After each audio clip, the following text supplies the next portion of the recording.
Are you ready to take your business to the next level? Every day there are countless books and articles that are published offering the key on how to make your business a success. It's easy to feel overwhelmed trying to keep up and run your business. That's why Deb Creer created the Business Power Hour. Keep up on the latest trends, best practices, and techniques for how to make your business a success. Let the Business Power Hour do the heavy work for you.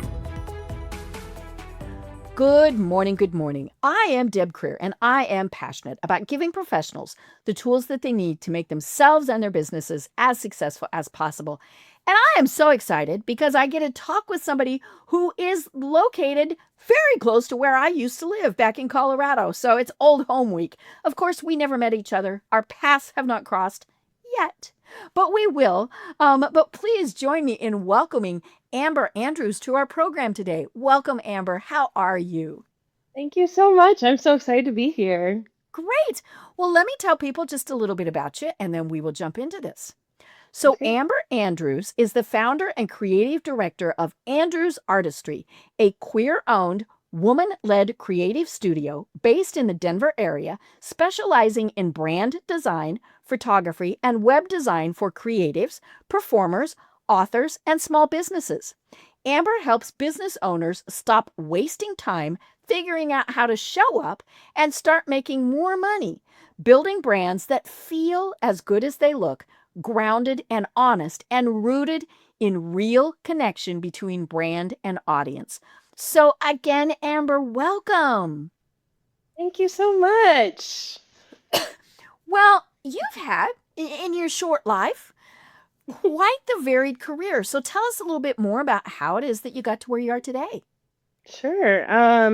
Well, I was always interested in arts when I was younger and was a dancer since the age of 5. So easily fell into the industry of becoming a dance teacher Okay. when I was 15, I think, when the job came up. So that was when I first started, and then have stuck around the creative world since then. Studied photography in school and had like I was the weird obsessive one about retouching, but yeah, it was there on our entire graduating class.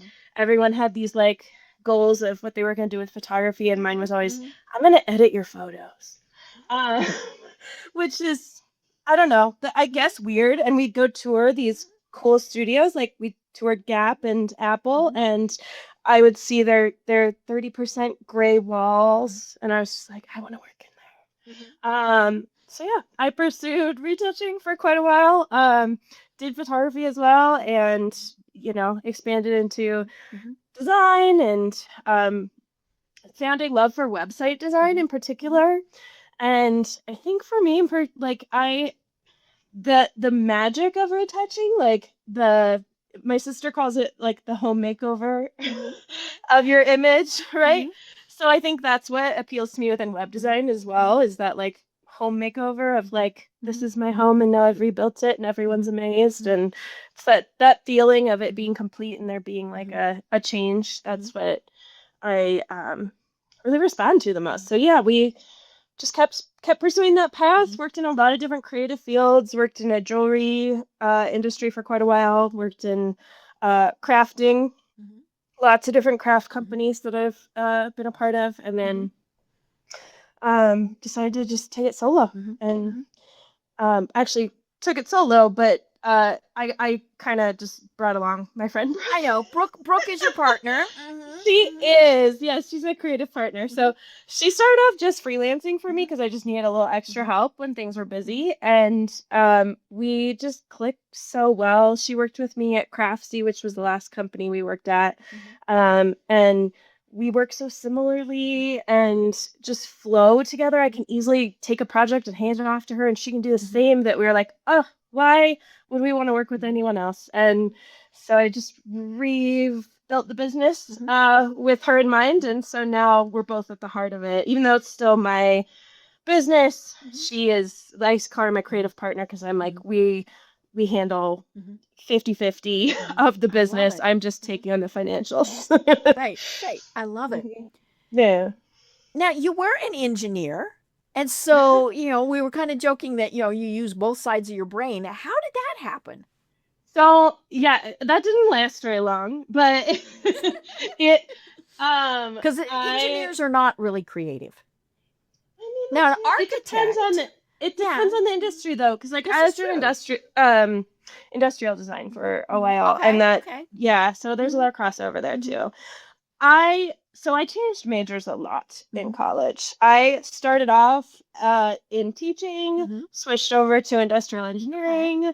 I think was in something else for a while, and then eventually was like, you know what, art. So I think I just realized like I am the type of person who has too many creative interests, and so I almost want to dabble in a little bit of everything. And that engineering like aspect of my brain is like the part of me that keeps me organized so that I can do the crazy creative stuff. Yeah. I love that.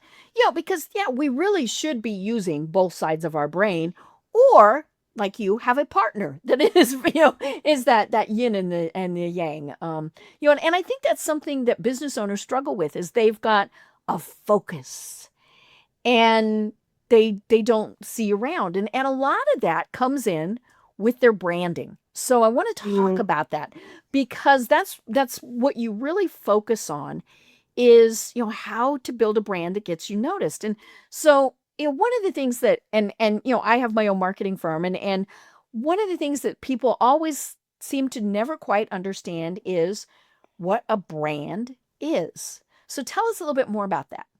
I know. I need an elevator pitch just to get people on branding, you know? Right. Um, yeah, so I think a lot of people I talk to assume that their brand is their logo. Right.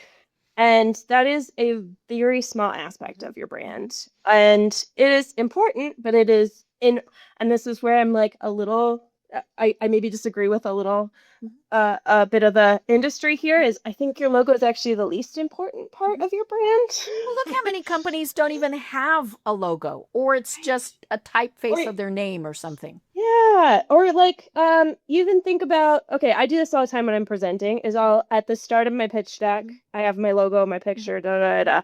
We get to the end of the presentation and before I show the logo at the end, I say, "How many of you can remember what my logo is?" Right. Like who cares? No one cares. The point you want to have a beautiful, clean, easy to read logo. That is what is most important. It is not the sole part of your brand. The part of your brand that matters the most is actually the strategy behind it. So that crosses over not only into the logo, but every other decision that you're making with your visuals, your voice, where you show up, how you present yourself in person, all of it is part of your brand.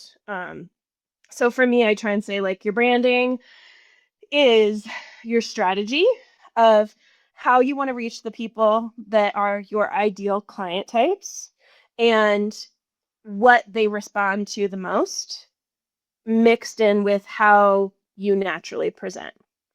Because there's got to be a combination of the two, right? We don't have to be, we need to be authentic as humans, especially in the age of AI. We want to make sure like it's clear I'm a human, not a bot. But there's also you can have a little bit of like you can have privacy. You don't need to have your entire life out there for everyone to see. It's okay to have boundaries of where that sits. So it's taking what's comfortable within that realm and then how your audience wants to be engaged with, how they want to be talked to, like what kind of information they want from you. It's taking the things that you can provide for them and then finding the crossover between the two. That's your brand. And then it's creating the visuals and everything else that goes alongside that. Oh, you're muted, Deb. See, I coughed, and so I muted myself. Happens. I love it. I love it. So, the problem is that many companies, especially small businesses, right? And especially when they're starting out, like you said, they get a logo. I get a logo. And it may or may not have anything to do with really what they're doing, but then that's as far as they go. And they develop their products and their services just very willy-nilly. They have no idea who they're trying to reach. One of my favorite questions is when you say, who is your target audience? And they say, everybody. And they say it with, the 3-year-old, right? And I remember, yeah, right, because they're not. And I want to ask you how you got yours, but, I remember years ago, I was at a networking thing, and this woman, and I've shared this on the podcast before, sold skincare products. And so, we got to her and we said, now, do your 30-second pitch. And her pitch was basically, I work with everyone because everyone has skin. I mean, that was but when we all went to think about it, not a single one of us could refer to her because it was too broad. And so kind of worked with her a little bit. And it was just one of those, let's have coffee and kind of see what we can do type of things. And so she fine-tuned it to, I work with teenage boys, or actually she might have, I think she said teenage boys. I work with teenage boys who have acne. Every single one of us knew somebody we could refer her to. Now, we also might know a 30-year-old woman who had acne or whatever, but when it gave us the focus, then we could do that. And of course, people are like, but I'm eliminating so many people. Well, they're probably eliminated anyway. So what do you tell people? And when they say, I work with everybody. And you have to have that tone. That's the whole thing. Right? That's exactly, that's the rule. So it's, yes, I hear that all the time. And then there's also this, it's funny because I either hear I work with everybody or I hear like from the professional side of it, like you need to niche down, right? And I'm like, there's an interesting middle ground I actually think is worth hitting because yes, if you're for everyone, you're for no one, right? It's not that you can't serve everyone, it's more about who are you talking to. You have to be specific when you're talking to that ideal client type. So if your ideal person is everyone, how do you talk to everyone? Right. There isn't an easy way to do that.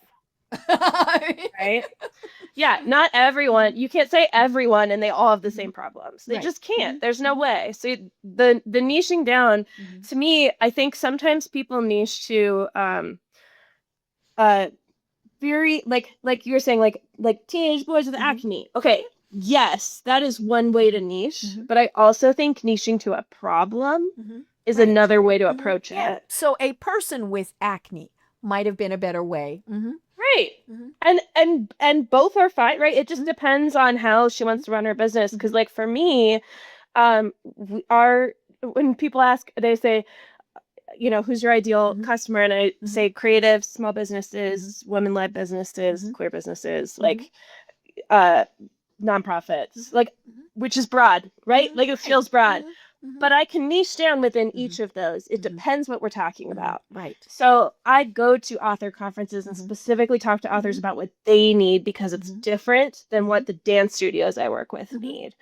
So it doesn't mean that I have to only do the one thing, but when I am talking to them, I am talking very specifically. Right. Yeah. And when we look at especially big brands, we realize they do have certain people they're targeting, right? My husband does not like Starbucks. I'm sorry, I know you love coffee. But the reason he doesn't like Starbucks is he doesn't like fancy coffee. He likes coffee, right? And if he goes into a Starbucks, it's so strong when he gets it that he can't drink it. Yeah. Their regular brew is no good. Yeah, but Starbucks is not marketing to him because they know he's not going to come in here. He's also a big craft beer fan, so he ignores the Budweiser commercials. We lived in Colorado. He could have cared less about Coors, right? And part of it, I also tell people, why waste your money and your time trying to reach people who aren't going to work with you anyway? So true. Yeah. It's your energy, your time, but and your money, and it's also it's like just circling yourself over and over and over. Because if you don't if you don't have an ideal client and target, you're not going to end up in the spaces that you should be. You're going to end up in broader spaces where maybe there's not as many people who are actually interested in what you do. Whereas like we do author, like I say authors because we do author events all the time. That is our biggest like event circuit that we work. And it's because we know how to talk to authors and we understand like this is why we say creatives is because this is their creative product that they've put out in the world and they have a deep care for it that is not like most businesses, right? Like this is a craft that they have birthed. And so our approach with them is very different, right? Like that's why I say we work with creatives. It's because our approach to how we do the work is so different. Right. And in researching you, one of the things that I saw is you also think of them as kind of the invisible artists. So talk to us a little bit more about that. Yeah. So, I mean, in particular, and it's any like regular artists, right? Like I think even just painters, a lot of times, like we see their paintings on the wall, but you don't necessarily see the person behind it. But I think that's not that the audience doesn't want to see it. It's that the artist doesn't know how to show up in that way. And so creating a brand, having a personal brand or a business brand, depending on how you are handling, that is what's going to give you the confidence to show up so that people can go look for you. Brooke, actually my creative partner, she likes to mention this example. She like threw this at me and I was like, put it in the presentation because it was so helpful. But she had this book that she read and just fell in love with, and she was obsessed with his writing and really wanted to find more. So she Googled the author and found his website, and it hadn't been active in the past 4 years. And so she just assumed he is no longer writing and there's nothing else for me to do there. Right? Maybe. And maybe he is. Like, I'm not going to assume. But if that's the case, if you're not updating your content, if you're not showing up in searches, then when your audience is going looking for you, they can't find you. So you have to make sure that you're actually putting yourself out there and in a way that like engages people, makes them want to dive in, makes them want to click through your website and see what you have to offer. Right. And I love that you talk about it. You need to update things because, the way Google and obviously searches are changing based on AI, but it's still looking for current content. LinkedIn is a great example because I work with people to show them how to use LinkedIn. And I say, okay, if you put something in the search thing and not a name, so, like a job title or something, first of all, you get your first degree contacts, your direct contacts first, because LinkedIn figures those are who you care about. But then it starts going down from there, but it picks people who have been active on LinkedIn. It's not going to refer you to somebody who hasn't updated their profile in, years, even months, probably, depending on what's going on, because it figures they're not going to be there.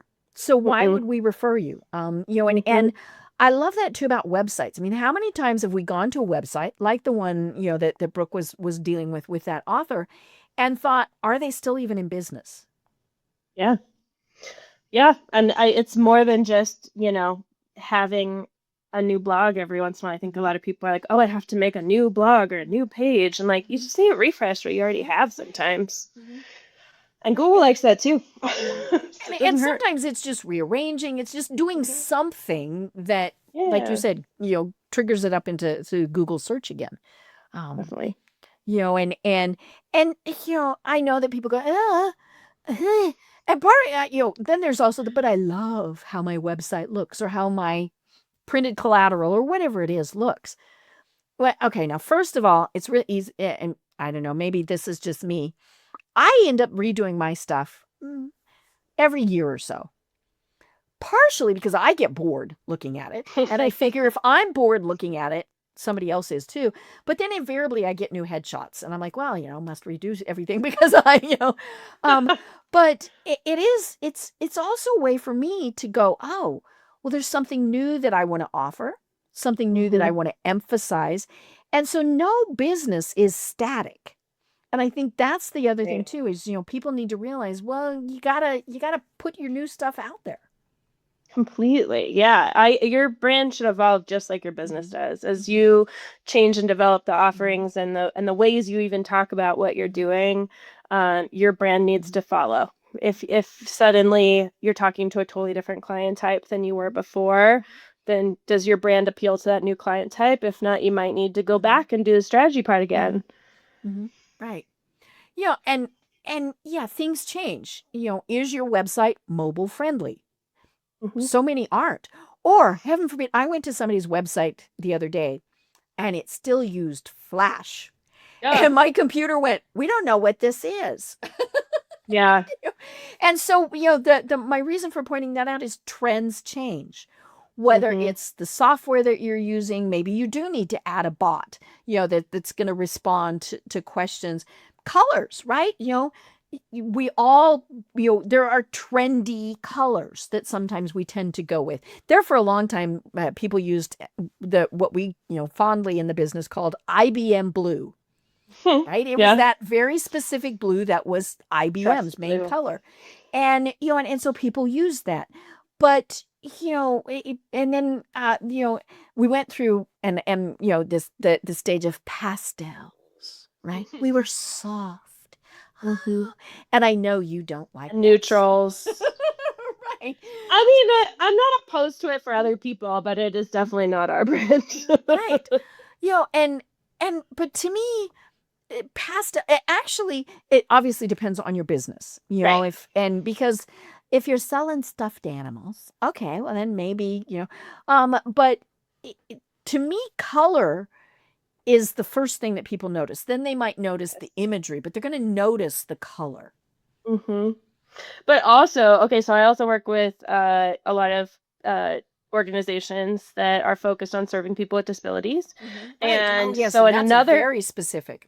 right? And so that's another one to always consider, because we always look at everything not only from how does the color look, but how does it look to a person with color blindness? Because their experience on the site also needs to be cohesive. And a lot of people have color blindness, even in just varying degrees. And so that accessibility part of it is part of your brand choices. Like, we will make a brand and then we check that it's actually, like, are all of those colors accessible, and what are the rules for which colors can be used on top of which to make sure it is. Right.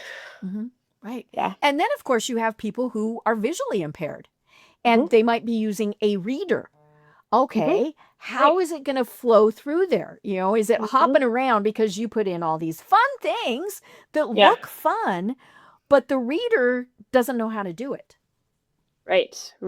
And that's, so I specifically working with another company, I was building their site because they have a lot of people with blindness that are part of their client type. And so, testing out the entire site, and they are using Squarespace. So that was an interesting, because I'd only ever done it.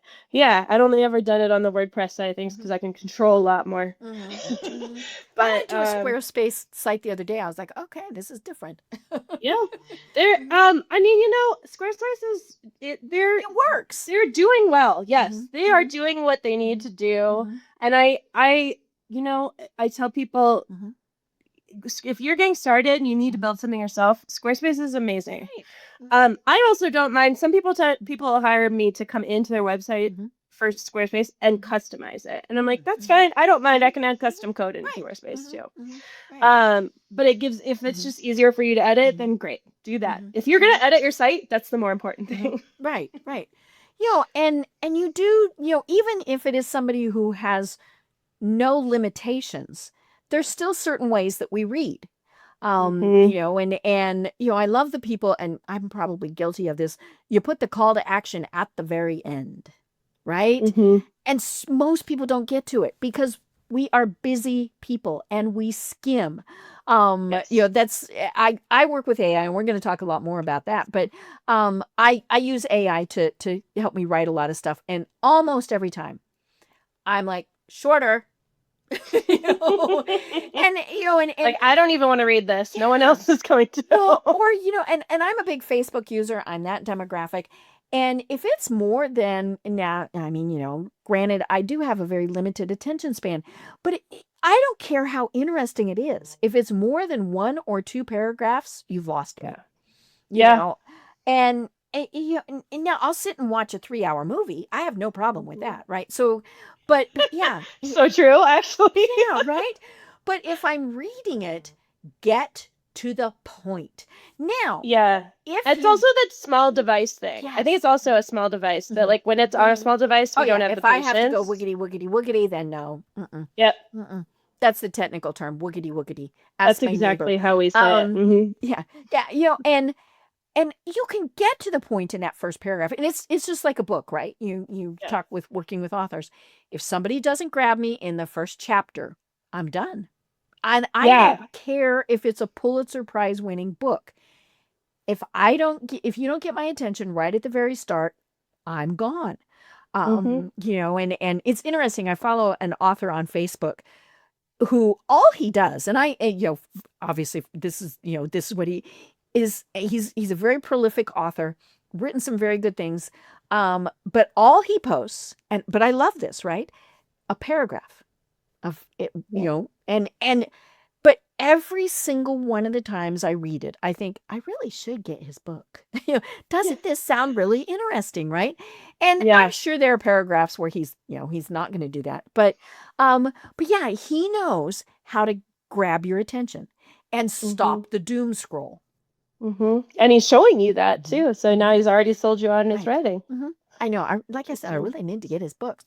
But yeah, and I think that's what so many, because we think I have to put everything I know onto my website. Or worse, oh my God, are the people who only have a single page website and they put Yeah. everything. No, again, No. you've lost me. I'm perfectly fine Called a clicking resume. through, but I'm not big on one big long page, like you said, because I'm usually sitting somewhere on my phone, and if I have to get all the way to the bottom, no. But at the top, if it's got the about me, the whatever it is, I'll probably end up reading the whole thing.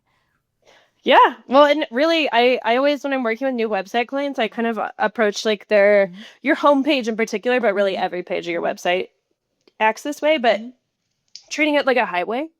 That, like, you're driving down the highway of this homepage and you're choosing which exit to take along the way. So you're telling people that if they already know you, like you, trust you, they came to your site for a specific reason, the very top is going to make them click away, right?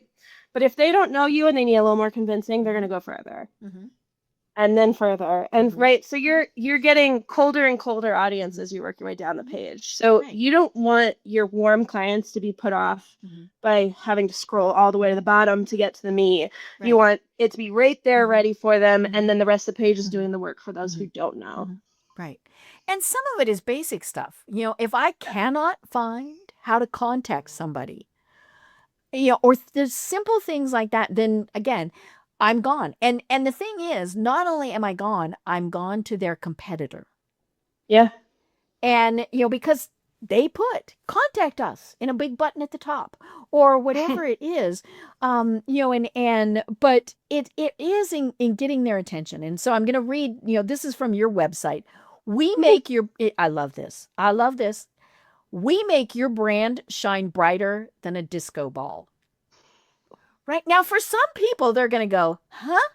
I look at that and I go, cool, because I am that. I'm that generation. We had disco balls at my prom. But I get it. Yeah. And so you knew what to write to get my attention. Well, and I think if it's not like we can't work with other people, I think other people meet us, hear about our process, and even if that sentence isn't speaking to their business, it doesn't deter them, right? But for those people that I really want to work with, like, actually, I think we just hired like our perfect ideal client, and I told her this How do you too. find I told those her people? she found me, so I was like, our SEO and GEO is working. Yeah, so we a DJ in Denver was looking for a full So she gets rebrand. the disco ball analogy. She gets exactly. I was like, we were talking to her, and like, not only that, but her whole brand is also about cats. And I was just like, girl, we're gonna love each other. This is perfect. But like that's right, like putting that we're proud childless cat ladies on our website makes people go, oh, me too. Okay, they're my people. Right. Like that's you wanna have some personality, have something to say. Don't be like everyone else. Because if you are, then no one's gonna care. Right. And it's so important to work with the people that get you. Yes. And I realize that's really hard especially when you're just starting out because you're like, I got bills, I got to pay. Oh yeah. Okay, then you can take some of those clients. But as soon as you can, then you go, okay, it's been great, but. And of course, the really nice thing is if you could say, here's who I'm going to refer you to, because then you make everybody happy, right? But, it is so important. And I've done this. And it's really, really hard to say no, to say, you know what, we're not a good fit. Yeah. Especially knowing sometimes how much money we could be turning down. Completely. When I lived in Colorado, I met with this client, and now he was somebody who, the second he opened his mouth, I said, "Oh no, no." I mean, it was just, and Red flags. yeah, and he wasn't creepy. I mean, I wasn't scared or anything like that. He was just, I thought, and I don't, but and here's the thing, you got to go with your gut because your gut's paying attention to you. And I thought, no, but I went ahead, I did the proposal. This is when we still submitted written proposals. All of this stuff. And so he comes back to me and he says, well, I really liked you, but not your proposal. I thought, well, that's weird. And he said, I liked this proposal from this agency. I want you to implement it.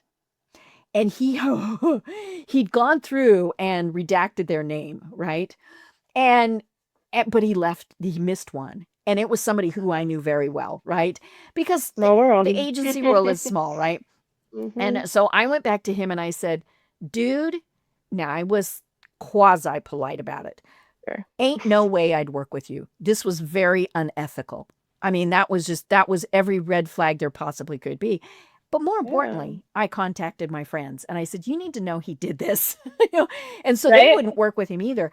I'm not sure his business ever launched. But it's one of those things where if something is saying no, pay attention to that. Even when you have bills to pay and cats to feed, you still got to pay attention to those things. Yeah, because the whole reason that we're doing what we're doing is for fulfillment, right? Like I wouldn't run my own business if it wasn't something I actually really cared about and want to do. So if I hate the work I'm doing, why am I going to keep doing this? Right. And of course, the important thing is when you're developing your brand, when you're developing your messaging, it will weed out those people who aren't a good fit. And that's okay. They weren't a good fit. Yes. And you'll be surprised at how many more good fit clients you get as soon as you start directly talking to them. Right. Yeah. So don't worry about, oh my God, there's all that money out there. No, the right money will come to you, and the right clients. And I think that's the thing that is hard for people, even if they've been an established business for years. I mean, look at, big companies who make major missteps, right? They develop a new product, a new service. And it's like, no, that's not who you've been working with. It would be like, a big, like Jeep. I don't know, all of a sudden developing a luxury sports car. That's what their mindset. It might be the best luxury sports car in the world, but it's not a Jeep. And so they could do it, but they'd have to basically start over with all of their messaging, with all of that. But that is something that, sometimes you have to do. But more importantly, you shouldn't have to just completely start over. You can fix it. So talk to us a little bit more about, okay, something's not working. I need to fix it. Yeah. And I think it's interesting because I feel like this was a really big one that you're pointing at, but I think a lot of people run into it so early too. And then it's just kind of showing you that this happens like many times over your career and it's okay.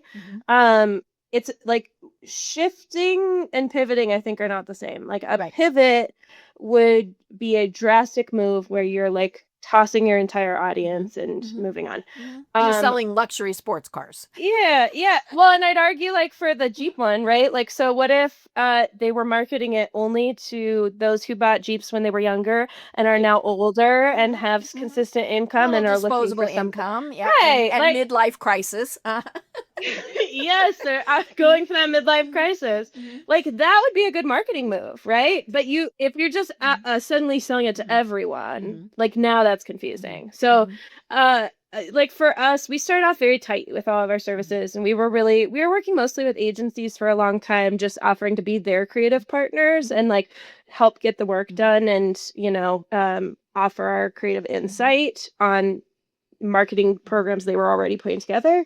But then as we did more and more, we were realizing like, oh, we actually like that personal connection. We like getting on a call with somebody. I like being able to see a reaction, good or bad. I want to respond to that. And there's something about the agency separation that just didn't appeal to me anymore.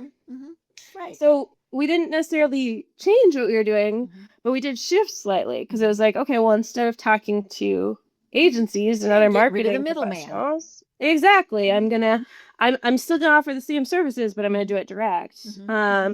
And then even more recently, I would say like we've had a lot more customers looking for more regular support. So we started just offering retainer services last year, and it's been huge for us because a lot of people are like, I just need random things made throughout the month and I don't know how to hire you to do that. And like, well, retainer sounds good. Let's do that. And then you can hire us to do that. Yeah. And it's basically like you have a fractional creative on your team. Like you don't have to employ anyone to do this. I'm going to be like the ambassador of your brand, and everything that you make is going to be on brand because that's what I care about. Right.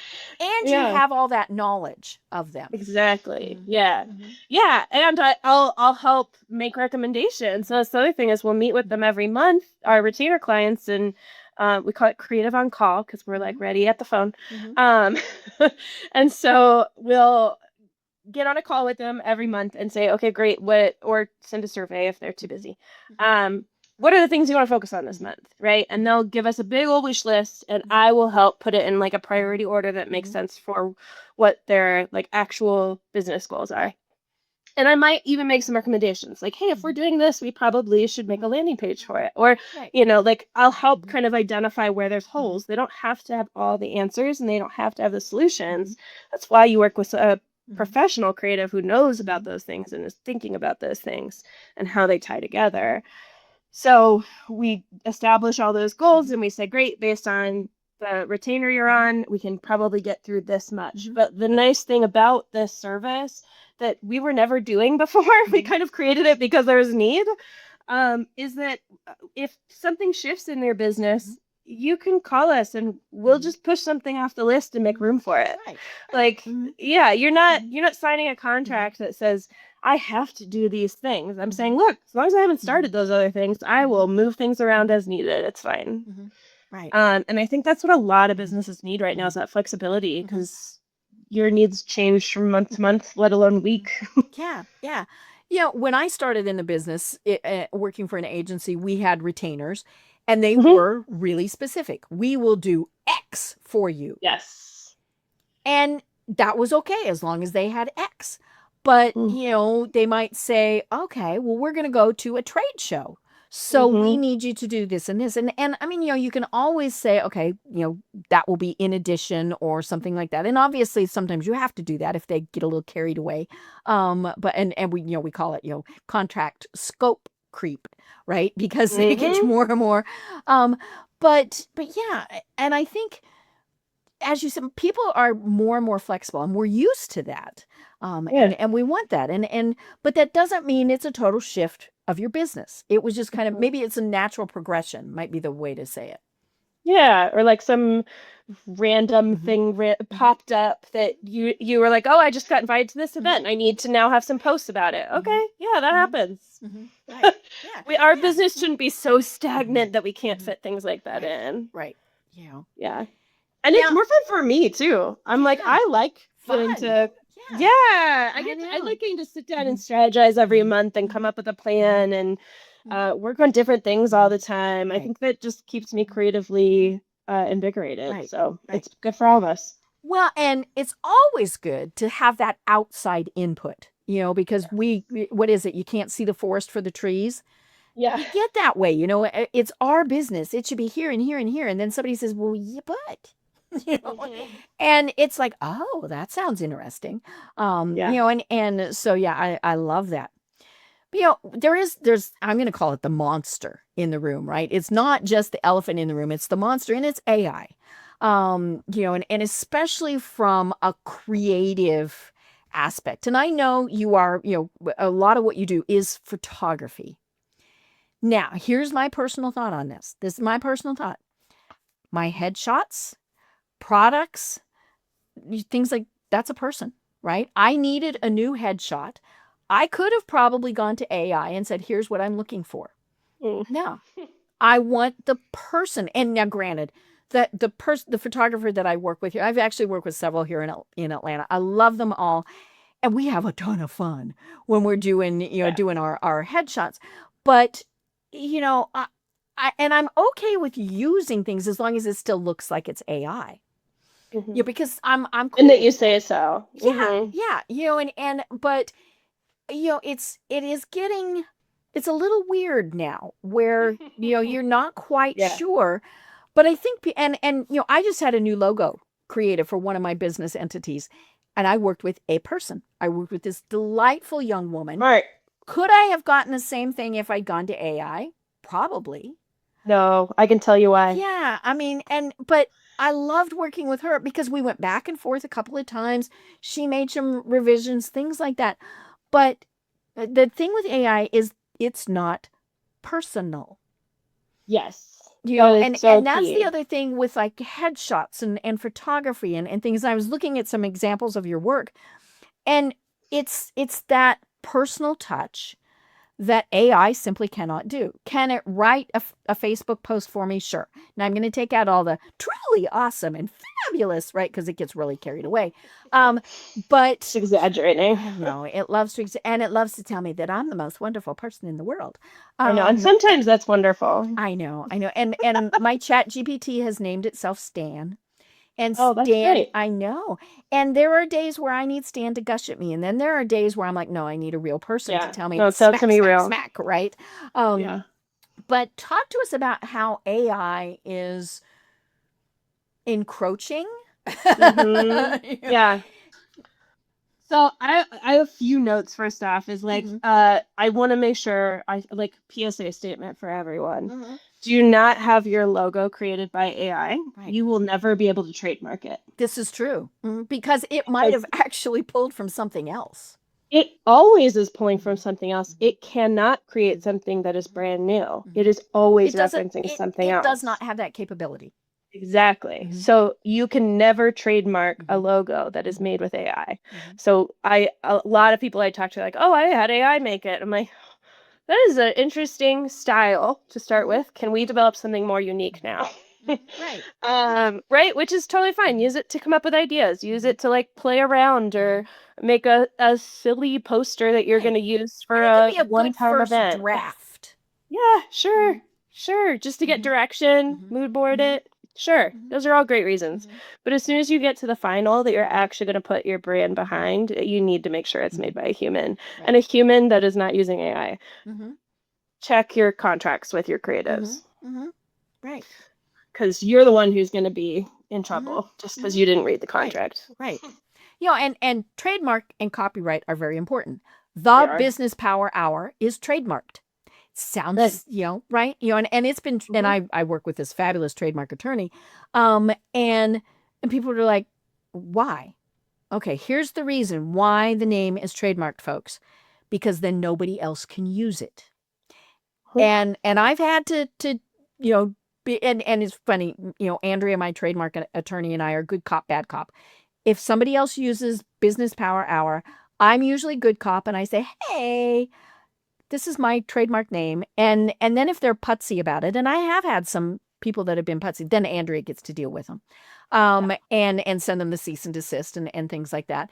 But, more importantly, if I didn't have it trademarked and somebody else did go trademark it, I would have to take down all of my content. That's exactly the point, right? Like you are putting your own business in danger by allowing somebody else to take that space if you don't. And so it's not just your logo, it's the name of your business. It's things that you're doing, your products, your services. Now, sometimes it's too generic, right? But if it, if you can trademark it, yes, there is a cost, folks. There is a cost to do that. It's worth it. Completely. Yeah. Yeah, so don't have your logo made by AI. That's rule number 1. I think the key with AI is using it like a tool. Right. And I think we all generally get that, but then I also think some people like to cross the line of when it is no longer a tool and when it's starting to do the work for you.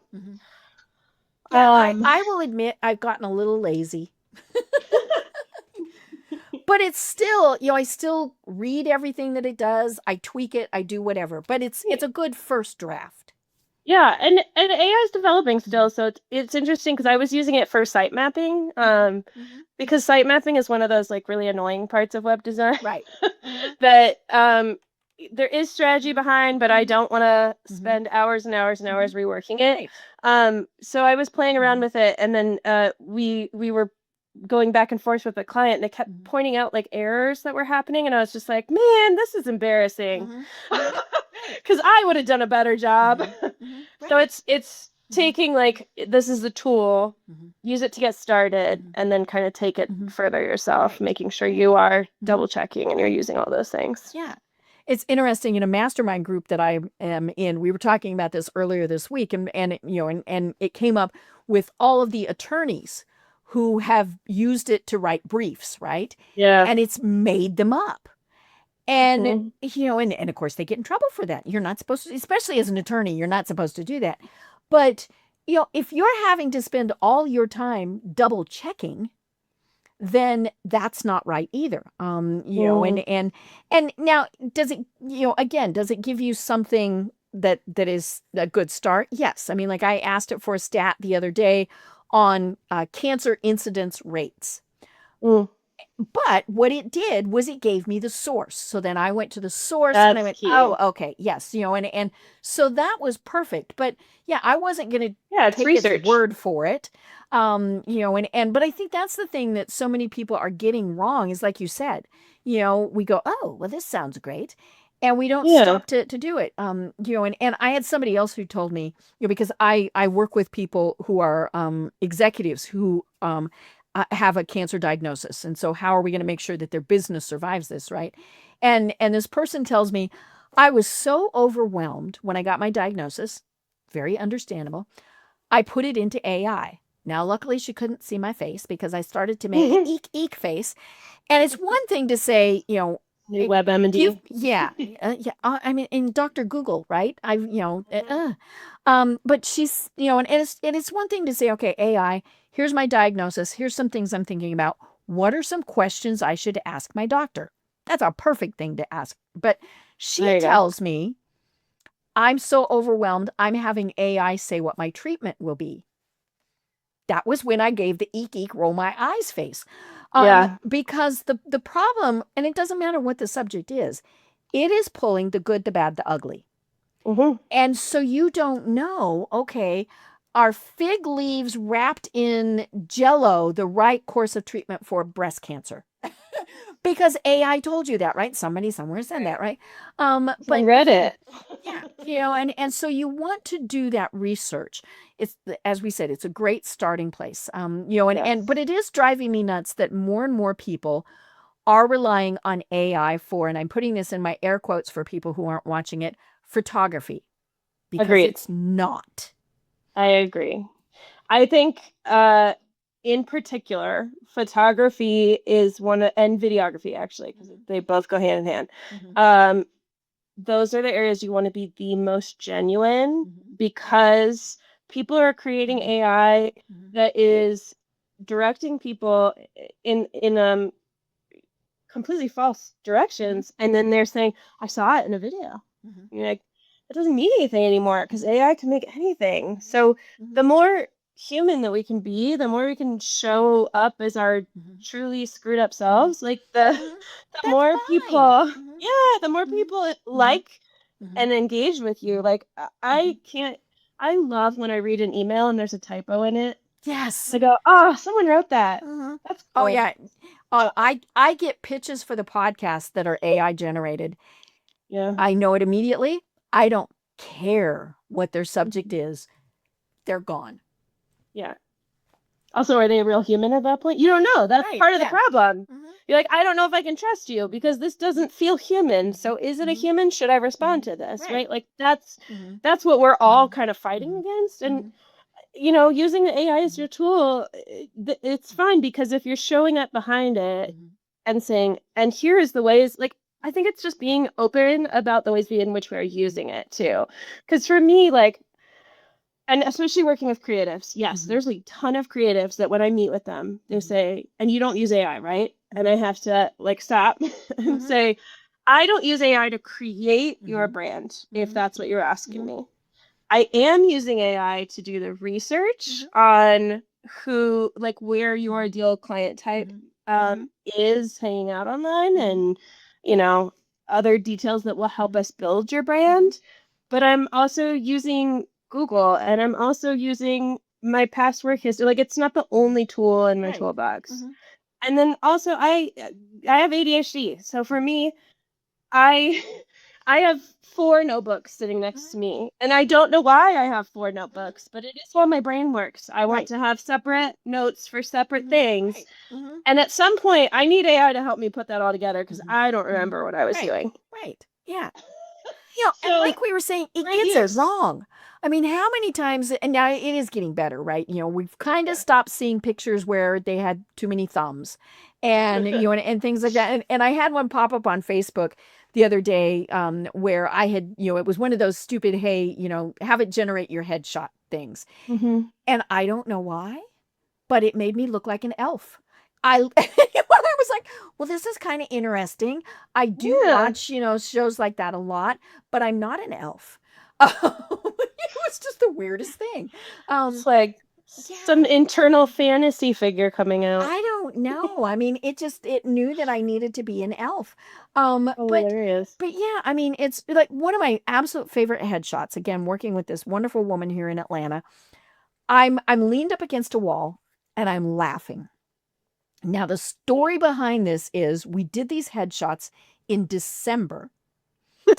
and here in Atlanta, it's usually not all that big a deal. It was like 30 degrees. I don't know what the heck we were doing. And I'm outside. And I know that as she's taking that picture, I'm telling her, hurry the blankety blank up. I'm freezing. But we're having a good time laughing about it. And, and it doesn't capture that twinkle, that, kind of whatever those are. I had to have some new headshots because I needed serious ones. I needed to know. and we had none. And so we had to redo the headshots. But yeah, it misses that little thing that somehow then oh, that's that real person. Yeah. And it's the moments that it's capturing, but it's also just you being genuinely you and not overly perfect, which is so funny to say as someone who's retouching for so long. Right. But it's part of why I different on how you're retouching, right? Because I mean, there are certain things that do need, and now, like one of my favorite programs now will take extra people out of. Oh, that's nice. Yes, I love those. Yeah. And or the random foot, or the random arm. Okay. Or the wires. Yeah. And could I do that? Sure. Am I going to? No, because that's going to take me a long time. And sometimes it's right and sometimes it's not. It does amaze me when it can figure out what that background should be, and things like that. And that's great. But, it's not going to change the composition of the picture, which is, and I think that's the thing that's important about it. Exactly. For me too, I tell people, especially when I'm doing product photography, I'm like, look, I do a lot of editing when it comes to product photography, but I am not trying to fake your product. Right. I am trying to enhance it. I am trying to make sure the features of it are extremely clear to the people looking at this picture. Right.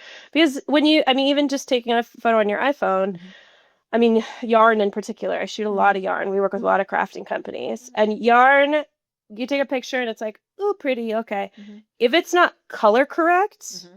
if it's not showing you the texture that you would feel if you were to pick it up and grab it, then you're not appealing to the people who want that yarn, because those are the people who go to the craft stores and are specifically feeling and squishing everything, trying to find the right one. Mm-hmm. And they're trying to match to a very particular thing that they're putting it on, right?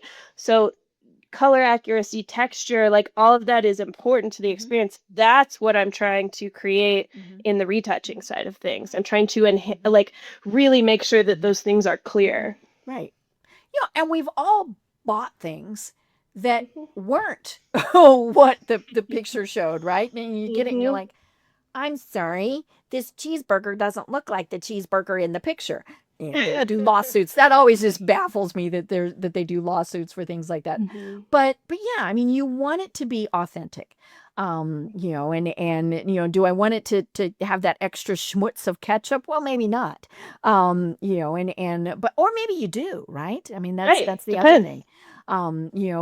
But yeah, and I don't think people understand sometimes, especially with something like product photography, how much thought goes into it to make Yeah. sure that it tells that story, because you've got 10 seconds to sell that yarn, that Yep. plate of food, that whatever it is. And 10 seconds is probably overly generous. And so, yeah. I should take a video sometime of how much time I spend fluffing the yarn before I photograph it. Right. Because you have to, and it's one of those things. But oh my gosh, Amber, can you believe we have been at this for an hour? This has been so much fun, and we could do so much more. And so I would love to have you on again. But for people who are going, okay, this sounds very interesting. Eek! I don't know what I'm doing. I need to work with Amber and with Brooke. Tell us a bit more about how they find you and what are the services that you provide. Sure. So we're fractional creatives. You can hire us for branding, website design, brand photography. We are in Denver. I work with people all over. If you want to ship product to us, we can do that too. And we specifically want to be partners with our clients. So we're trying to be your brand ambassadors, stand behind you, make sure you're showing up in your best light. We're not here to do the work and run away, but we also want you to feel empowered to show up. So we're trying to hand you the playbook and say, great, here is how you can show up confidently. So then you can choose if you want the help continuing to do so. We are here. And if not, it is like we're just letting you run off into the wild with your playbook and hope that you stay alive at the end of it. And I do have a few resources available for listeners. If you go to andrewsartistry.com/podbrand, I have our free brand clarity kit, which just helps you kind of think about maybe the things that you weren't considering when it comes to your brand. So you can get that for free. Start filling it out and see what it kind of awakens in you and what you might need to be focusing on in your own business. And then I have our homepage magic kit, which is kind of like I was talking about your homepage being a highway, just walks you through like the things that you need to consider when you're building your homepage so that I'll be getting it's less overwhelming. Yeah, because it's overwhelming. I use it when I'm starting projects for clients. So that's why I started offering it, because I was like, yeah, please. I love it. And if you get stuck, I'm here. I love it. Well, Amber, I have been having so much fun talking with you, getting to know you. Like I said, we'll have you on again. But until then, do you have any final thoughts that you want to leave everyone with? Just to take your brand one step at a time. It can feel overwhelming. And I think especially when you hear podcasts like this where I'm telling you it's more than this. It's this and this and this and this. You don't have to do it all at once. Take what you can handle. Make a little goal to do one thing every week. And it comes to your website too, right? Whatever it is, the thing that you're working on, that you're building for your business or your brand, one step at a time. And don't be afraid to try something that's a little off the wall. I love it. Well, I'm Deb Creer. I've been having so much fun getting to know Amber Andrews, the founder and creative director of Andrews Artistry. And until next time, everyone have a great day. Tune in for our next program for even more trends, best practices, and techniques for how to make your business a success. The Business Power Hour, hosted by Deb Creer, is proud to be part of the C-Suite Network.